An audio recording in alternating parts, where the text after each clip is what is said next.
Let's just say we're sort of chucking the job search example out the door and we say, okay, I'm a designer now. I'm in my org. I'm a senior designer, but I want to sort of gain more influence. I want to see at the table. Any things that you can sort of help us? How would they set themselves up for success here?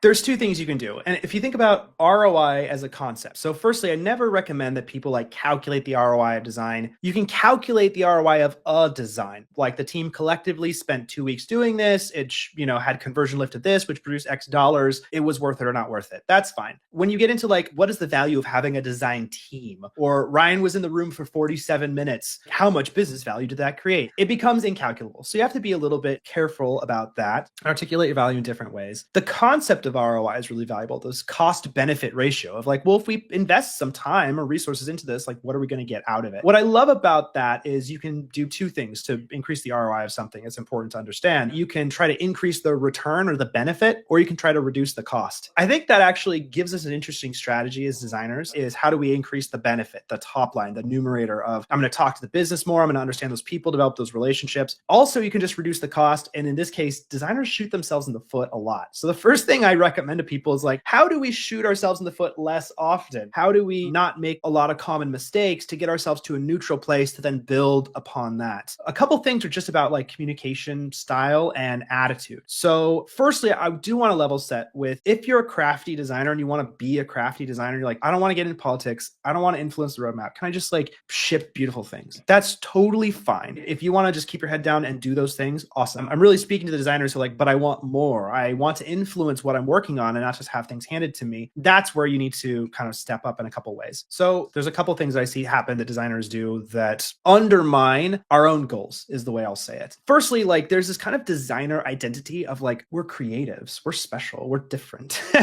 And what happens is we other ourselves. So you're like, I'm not a business person, I'm a creative. It's like, okay, well, everyone else in the business is a business person though. So you've got like the marketing people and the sales people and the HR people and the C-suite. And you just said, I'm not like any of you, I'm like this. It's like, all right, well, firstly, then you're kind of one, potentially alienating those people. And two, design is always going to be a minority in a large organization. And it's not going to really help you win any alliances to be like, we're this other special group and we don't believe in profits. And I'm here for the craft and the art and the beauty of it all, but I don't have to be accountable to the same standards that every other function and every other person is held to. So firstly, we have to kind of get that attitude out of our system a little bit. The other thing I see is this idea of I'll understand the business people when they understand design, and I'll make some effort when they make some effort. I've never found that approach to work. You just kind of get stuck in this chicken and egg situation where no one makes the first move, and then you're kind of just unhappy about your career trajectory or unhappy about how you're working in an organization. How are you ever going to break out of that? And so when you get stuck in these cycles, my personal philosophy has been that I can only control me. I can't control other people. And so I will look for the things that I can do first to push that snowball down the hill, to start that process. A great thing you can do is just start being curious. Designers are curious people. We're researchers. We're brainstormers, right? Take all of those skills and apply them internally to your organization. Be curious. Go meet with people. Go talk to them. Understand their goals. Understand their incentives. What are they trying to do this quarter and why? They're trying to hit a goal. Like maybe you're PM and you have a difficult relationship and they're pushing for like A/B test after A/B test after A/B test. And you're like, what is going on? This doesn't feel strategic. We're not thinking long term. We're creating a bunch of design debt in the process. Maybe that person is going to lose their job. They need to hit some metrics because they don't want to get fired. And they're just behaving that way because they don't know what else to do. If you understand that, you can talk to them about what are those metrics? Help me understand your world. You're going to gain a huge amount of credibility because you actually took the time to get to know them. And then they're going to listen to you. It's like, well, I already told Ryan a lot about how this system works. So I know when he has an opinion, he knows what he's talking about. He's well informed.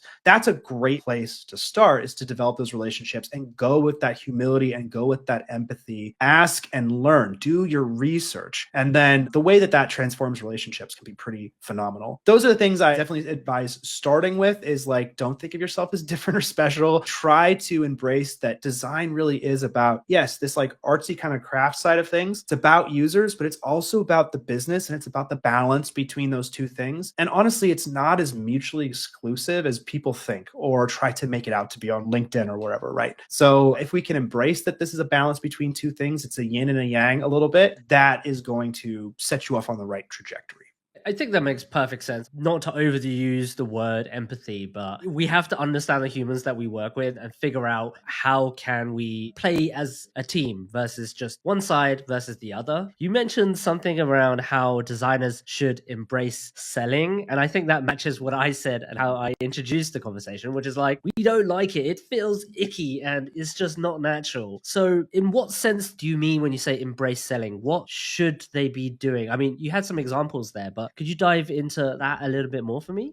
Anytime you want someone to do something differently or you want someone to do something that you want them to do, it's a sales process, right? Again, if you just want to keep your heads down, they're handing you projects, you want to just push the pixels and people are like, great, I love those pixels. Thank you very much. And you're like, great, this works. Totally fine. If you want to interrupt that process in any way, you're going to have to pitch it to someone to say, look, this is what I think we should do. This is why. I think largely like life is sales. I have a 2.5-year-old and an almost 5-year-old, and I'm like constantly selling. I'm like, put your pants on. Why? Because you have to wear pants to go to school. Otherwise you get in trouble. Like life is this like negotiation between human beings. That just is the way it is. And so I think people sometimes feel like sales is this dirty thing where you're trying to get people to do something that's not in their own best interest. And so let's make a distinction between sales as like sleazy used car salesman being like, I'm going to try to sell you this thing that's really not going to work for you. And let's say we're not going to do that, but there is a form of selling that is actually, this is really going to help you for these reasons. And this is what we do all the time with users, right? We listen to their needs. We do our research. We understand what they're asking for. Sometimes they ask for something. We're like, well, I'm not just going to ship exactly what you asked for, but I'm going to try to understand your underlying need here and then say, look, I'm going to build this feature for you. Or I'm going to launch this language for you or change something. Here's why this helps you. And understanding kind of the value props of like, what does this do for that person and talking to them about it, not in an aggressive way, but just saying like, here's what I think this is how this might help you. Now that I understand you and we've had that conversation or many conversations, develop that relationship, aligning to their interests, aligning to their incentives. Be like, you want to hit your metrics? That makes total sense. I know you're super conscious of shipping this really quickly. If I can get an extra day of time to do research, it's going to de-risk this project a lot and make it far more like they were going to hit those metrics and be well rewarded at the end of the quarter. So that's kind of a sales pitch. And that's okay to say that thing. It's not wrong to do that. And if you want people to ship the things you want them to ship, you want to shape the product in a certain way, you want to get something on the roadmap, if you want to show them what you think is the right approach, then that's process. And I think it's okay to embrace the idea that we're going to do research, we're going to understand their interests, we're going to align to those things. They'll make a decision one way or the other. We want to try to influence that decision. We don't have total control, but that's an okay process to go through. And that's something we should feel comfortable with doing externally and internally.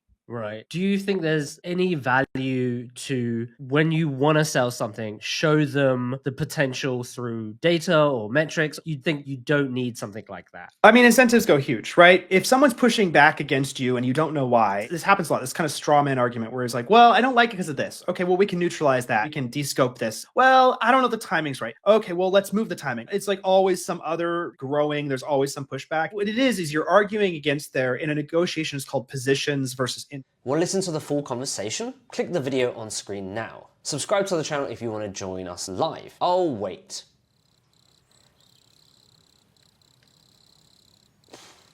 Okay, fine, you don't have to join us for the live stream, but if you like stuff like this, then click that subscribe button. I'll see you on the inside. Bye!